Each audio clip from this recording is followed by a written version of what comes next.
É ciência. É tecnologia. É papo de ozônio. Bem-vindos a mais um episódio do Papo de Ozônio. Hoje a gente vai estar falando sobre o uso do ozônio na limpeza CIP. Estou aqui com alguns convidados da Universidade Federal de Viçosa e gostaria que eles se apresentassem. Meu nome é Hernandes de Alencar, sou professor da Universidade Federal de Viçosa, do Departamento de Engenharia Agrícola e nos últimos 15 anos eu tenho trabalhado diretamente com ozônio em pesquisas. Eu sou Solimar, sou professora também da Universidade Federal de Viçosa, sou engenheira de alimentos e durante a minha formação eu trabalhei com microbiologia, mais voltada para micro-organismos deteriorados. E agora tenho uma parceria com o professor Hernandes Marcos e com a empresa para a gente desenvolver algumas pesquisas na área de biofilme. Meu nome é Marcos Vinícius, eu sou engenheiro agrícola de formação, trabalho com ozônio desde a minha iniciação científica, então já são mais de 11 anos aí de experiência com pesquisa em ozônio e atualmente sou responsável pela parte de pesquisa e desenvolvimento da MyOzone e também atuo como pesquisador colaborador aqui na Universidade Federal de Viçosa. Hoje muitas empresas gostariam de estar utilizando o ozônio em seus processos, principalmente em substituição a produtos químicos. O ozônio existem vários trabalhos científicos que comprovam essa eficiência. A gente vai estar comentando aqui um pouco com vocês sobre esse assunto.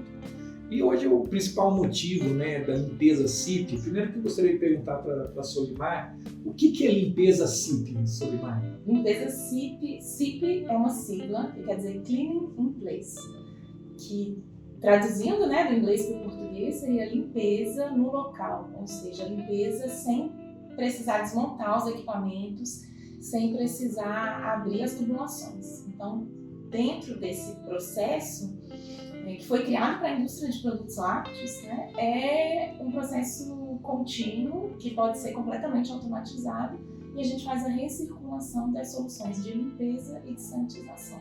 Quais são as etapas? Como funciona essa limpeza? Então, a primeira etapa seria o enxágue, Logo depois que terminou o processo produtivo, ocorre o enxágue. Fica resíduo de produto dentro da tubulação, bombas, válvulas. Então, precisa remover esse resíduo mais grosseiro, vamos pensar assim, Em seguida, a gente tem a passagem do detergente alcalino. Então, é uma solução à base de hidróxido de sódio, que faz a remoção de compostos gordurosos. Para aqueles produtos que têm alto teor de gordura, por exemplo, leite, isso é muito importante porque vai remover a gordura. A gente enxágua novamente e passa um detergente ácido, porque aí, dentro dessa composição dos detergentes ácidos, a gente tem ácidos inorgânicos fortes. E aí a gente pode trabalhar com ácido nítrico, ácido clorídrico, ácido fosfórico. E aí cada detergente tem a sua formulação. A gente pode criar uma calcificação, Exatamente. Então essa é uma etapa desincrustante, Vamos retirar os minerais que ficam aderidos a essa superfície dos equipamentos. Enxágua novamente e aí a gente tem a parte da sanitização. A sanitização ela tem o objetivo de remover ou de minimizar a contaminação microbiana. Então, reduzir a carga microbiana, eliminar e inativar micro-organismos. Atualmente, o que é mais utilizado são compostos clorados ou compostos à base de peróxido de hidrogênio, ácido peracético. E aí o ozônio tem essa possibilidade de substituir esses compostos nessa última etapa da limpeza CIP, que é a sanitização. Correto. Então, o que acontece? Um dos principais motivos que quando passa muito alimento, isso pode gerar uma incrustação de um alimento que não foi totalmente removido. E o que acontece nessa incrustação? Que é os chamados biofilmes.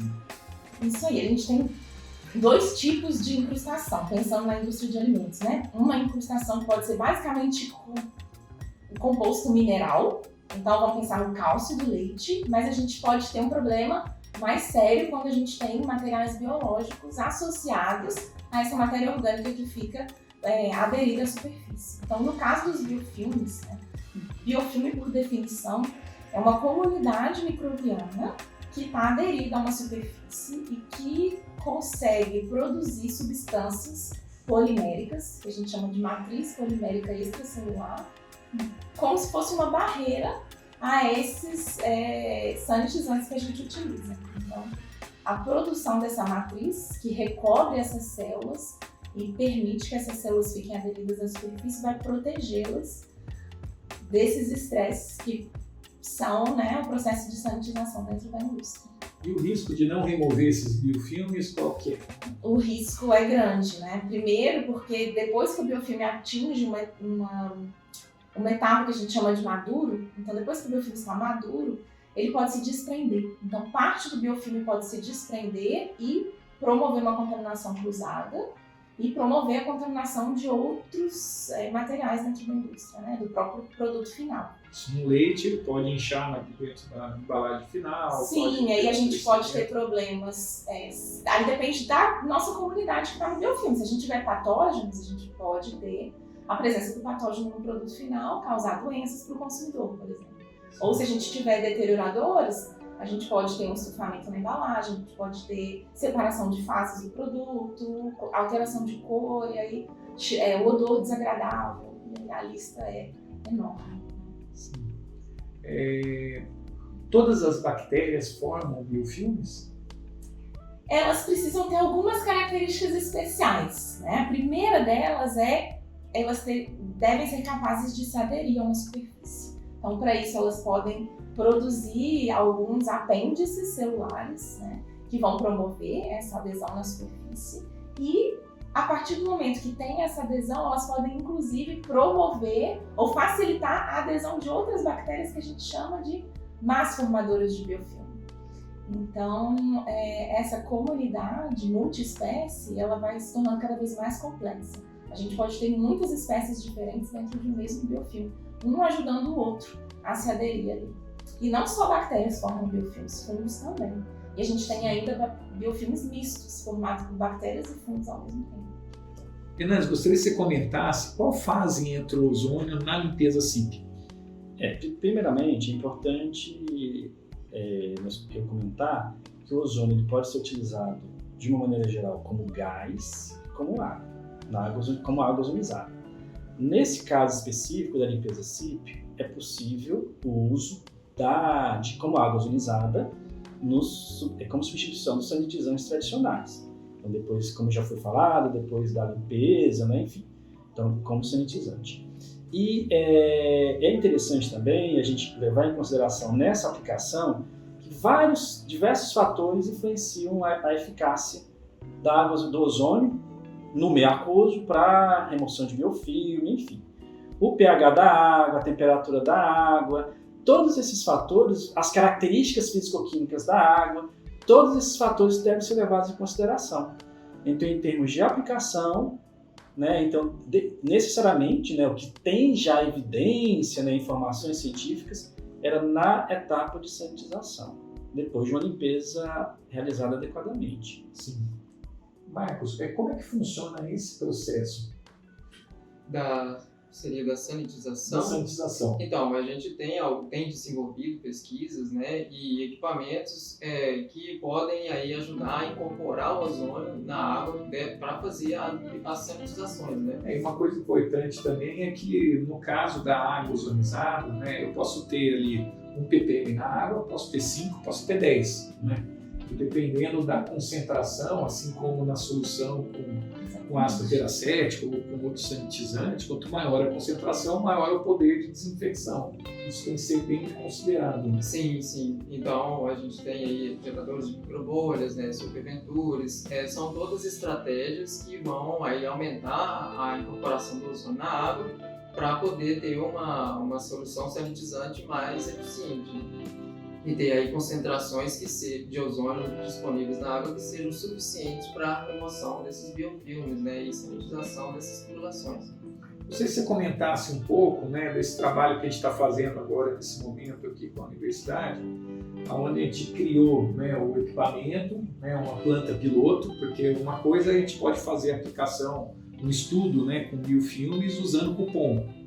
Né? Poderia comentar um pouquinho como é que é esse trabalho? O que é o cupom? Sim, o cupom, na verdade, é uma porção do material que a gente utiliza dentro da indústria. Então, a gente tem cupons de aço inoxidável, utilizando o mesmo material que é utilizado para a fabricação das tubulações e equipamentos. A gente pode ter cupons de plástico, né, de polietileno, poliestireno, os diferentes tipos de materiais que a gente tem na indústria. Só que são porções pequenas, né? Normalmente eles têm 1 centímetro quadrado.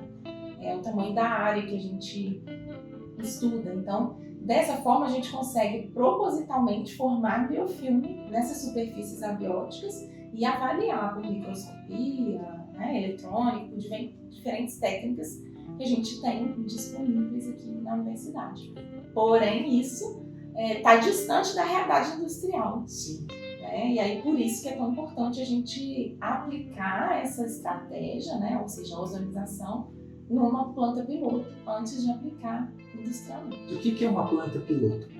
Uma planta piloto Tentar simular o máximo, né, Isso aí. da realidade da empresa. é tentar simular o que a gente tem dentro da empresa, porém numa escala menor, onde a gente consiga trabalhar com quantidades menores de soluções, reagentes, insumos, né, o que vai facilitar tanto em termos de custo quanto em termos de análise das amostras que a gente gera nesses estudos. Sim. E hoje a Maiozone ela criou essa planta piloto aqui na universidade.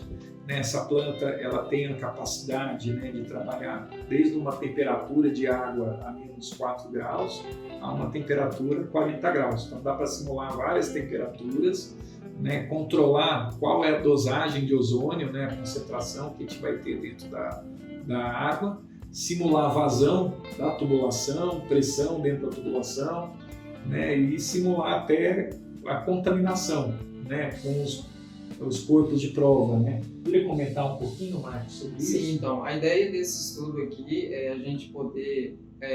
aqui é a etapa de desenvolvimento mesmo, né? Então, a gente tem a possibilidade de acertar, de chegar em concentrações, em tempos de exposição, ali, tempos de incorporação de ozônio que sejam eficientes, né? Aí, a partir daí, a gente tem um protocolo e aí fica fácil da gente transpor isso para uma escala industrial, né? Então, o industrial nunca vai conseguir ir lá na indústria e contaminar com listéria, né, dentro da tubulação e depois fazer teste. E aí, se não funcionar, né, contaminou a tubulação local. Sim, então aqui a gente tem a possibilidade de contaminar com uma alta carga ali, microbiana, né, para ter a formação, o estabelecimento daquele biofilme, daquele corpo de prova, né. E a ideia também é futuramente a gente analisar a questão do regime de escoamento, posição de corpo de prova dentro de uma tubulação, né? Porque a gente sabe que ali, dentro de um segmento linear de tubulação, a condução vai ser um pouco diferente, por exemplo, do que é uma curva, onde a gente tem muita queda de pressão, atrito do próprio escoamento do fluido ali dentro da tubulação, né?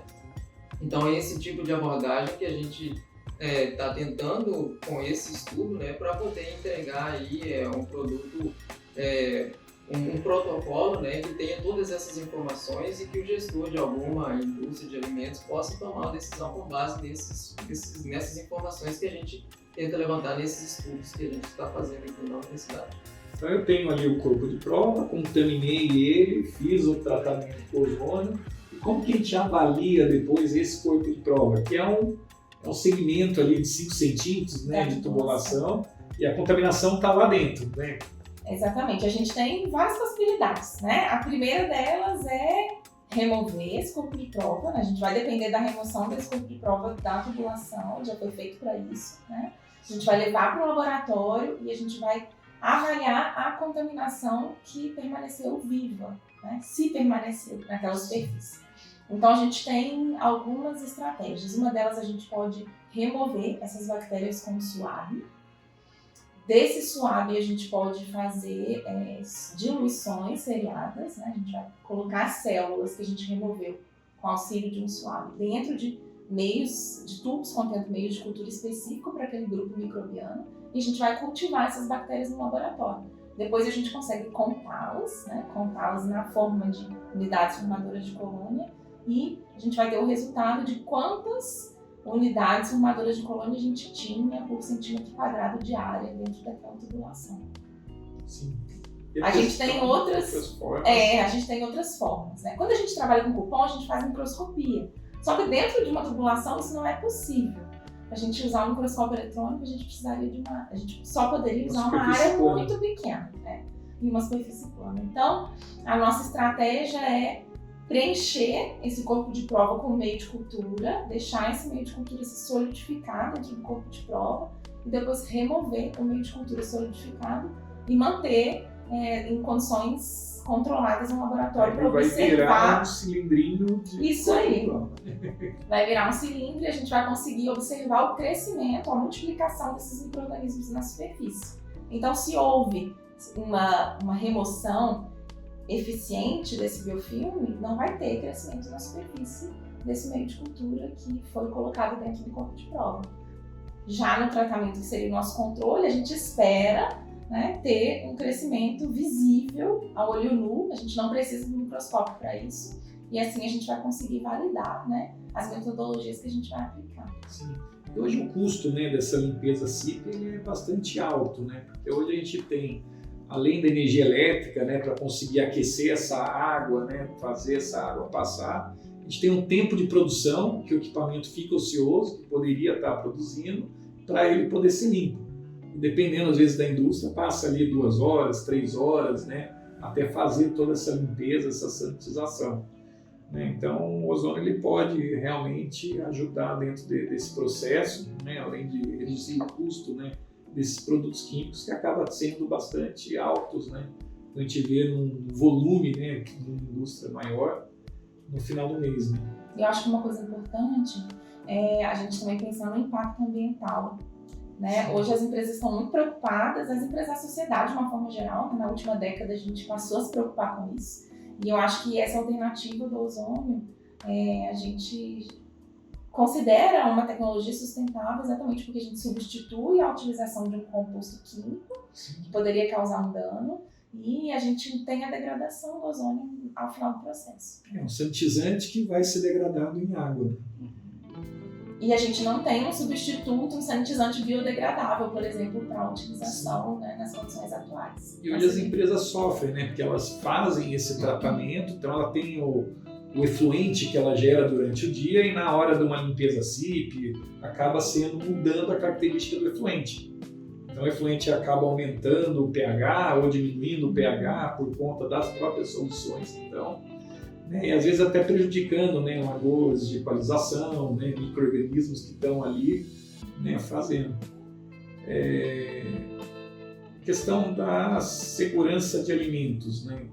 Poderia comentar um pouquinho? Sim, a gente tem 2 pontos de vista aí, né? Primeiro que o ozônio ele é considerado GRAS, né? Ele é uma substância reconhecida como segura, isso pelas instituições americanas, então ele foi permitido, a sua utilização foi permitida para essa abordagem de limpeza de tubulações, até mesmo de produtos que são orgânicos, lá em 2001. Então, nos Estados Unidos, isso já é bem consolidado. Então, ele é um produto seguro porque exatamente ele é degradável ao final do processo. Tá? E o segundo aspecto da segurança é realmente, por ele ser um sanitizante, ele vai tornar o produto muito mais seguro do ponto de vista da contaminação microbiológica. Então, se a gente tem um tratamento com ozônio de forma eficiente, né, se a gente tem todo esse protocolo que o Marcos comentou, a gente vai ter uma segurança para oferecer um produto seguro para o consumidor. Esse protocolo também não é único para todas as empresas, Não, né? Porque infelizmente não, né? Assim como para produto químico, às vezes indústrias químicas, o que a gente vê acontecer, elas superdosam, né? Super oferecem um volume alto para poder não correr risco, né? E acaba tendo muito produto químico, né? E acaba descartando todo esse produto químico na população. Exatamente. Cada empresa tem um grupo microbiano que seria alvo, né? Então, enquanto a gente tem pseudomonas sendo problema dentro de uma indústria de leite, quando a gente pensa numa indústria de suco, não é pseudomonas mais, né? A gente está falando de fungo, de levedura. Então, de cerveja, né? Já é outro. Exatamente. Então, a gente tem que pensar nisso, né? A gente tem que ter estratégias que sejam voltadas, focadas no problema daquele nicho, né? daquele ramo da indústria. Em muitos casos, né, como a gente tem o papel, a oportunidade, né, de fazer um enxágue com a própria água ozonizada, né, em alguns casos ela pode ser até fazer, enquanto estou enxaguando eu já estou sanitizando. né? Depois eu enxaguei de novo e vou sanitizar de novo. E às vezes eu posso eliminar etapas, né? Diminuir a etapa de sanitização em alguns casos. Por isso que tem que realmente ter muita segurança, né? Essas plantas pilotos, né? Esses projetos, esses estudos, para realmente garantir que o processo ele realmente vai ser bem feito. Então, contamina, né? Faz os testes, vê que removeu, né, X logs de contaminação e depois, quando eu for lá em indústria, eu garanto que está naquela temperatura, está naquele pH, está na mesma condição que estava dentro da planta piloto e consegue ser produzido. Exatamente. Por isso que as pesquisas são tão importantes, né? Porque a gente consegue simular essas condições numa escala muito menor e depois extrapolar isso para a indústria. Gostaria de falar com você, Hernandes, comentar um pouquinho sobre os benefícios da utilização do ozônio em termos de redução de consumo de água, né, e a possibilidade, às vezes, de reusar essa água dentro do processo. Isso. É interessante porque, nesse caso da limpeza cívica, a gente está utilizando o sanitizante, água. O meio principal, se você for pensar o meio de transporte do ozônio é a água. E o ozônio ele é instável.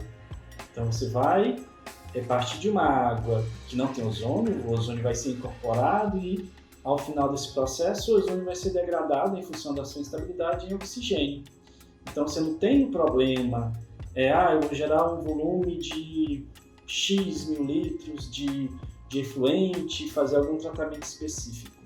Então você vai ter um volume de água, possivelmente com uma carga microbiana reduzida em função até mesmo do ozônio residual na água e ao final o máximo que você vai fazer, por exemplo, é talvez fazer um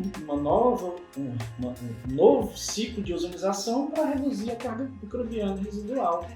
Então, do ponto de vista ambiental, como já foi comentado pelo professor Silmar, é bastante interessante. Você pode utilizar essa água novamente, né? Desde que garantido, né, que não tem uma carga microbiana elevada, vai dificultar o processo. Então, a água que não tem produto químico, ela não é tem fácil de produto tratar químico. e Porque deixar. você está incorporando a água, um composto que é natural, que é o ozônio que é instável. E que, ao final, o que vai ser resultante do ozônio? É o oxigênio. Então não tem o problema de cloro, enfim, outros compostos químicos que são utilizados na sanitização tradicional.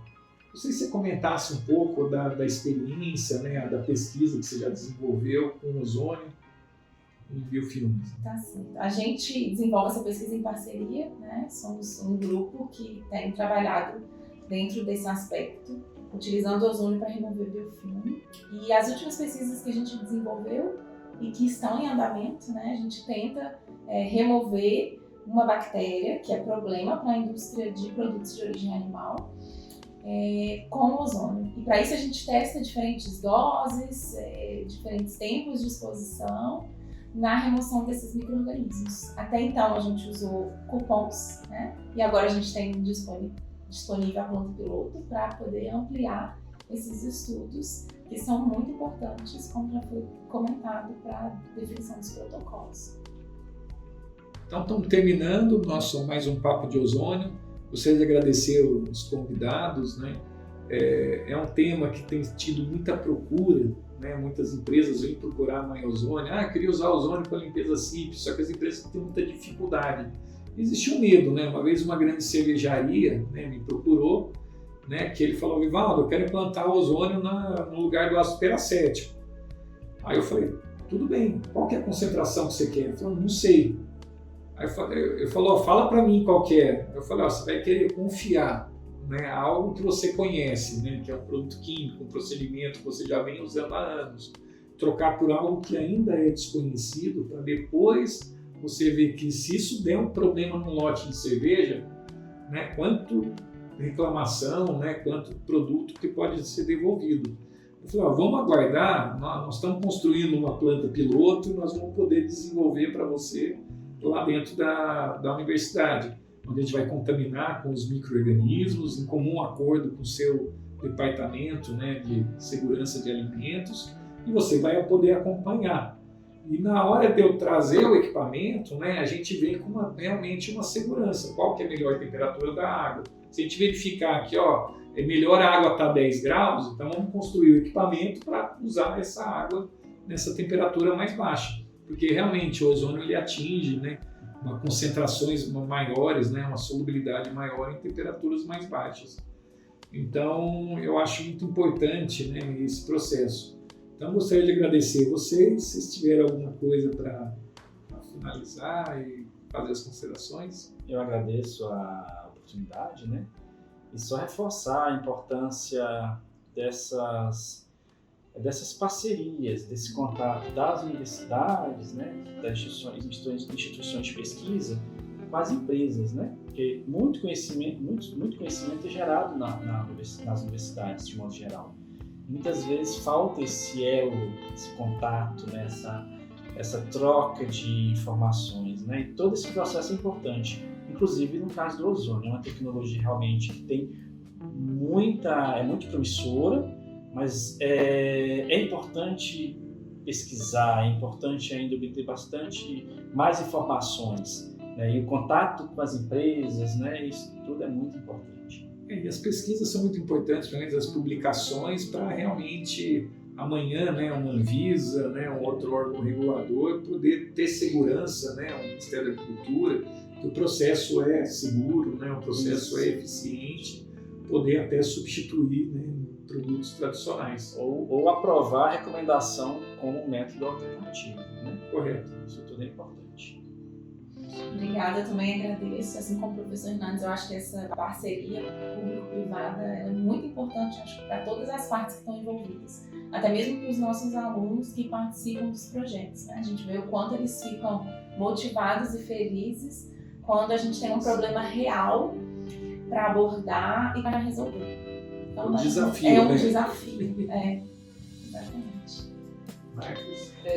Gostaria de agradecer também, né, a Marizone a oportunidade de estar discutindo temas relacionados ao ozônio, né, sempre um aprendizado, e é isso aí. Estamos à disposição para qualquer dúvida, qualquer esclarecimento sobre desenvolvimento de protocolos e pesquisas com ozônio na limpeza.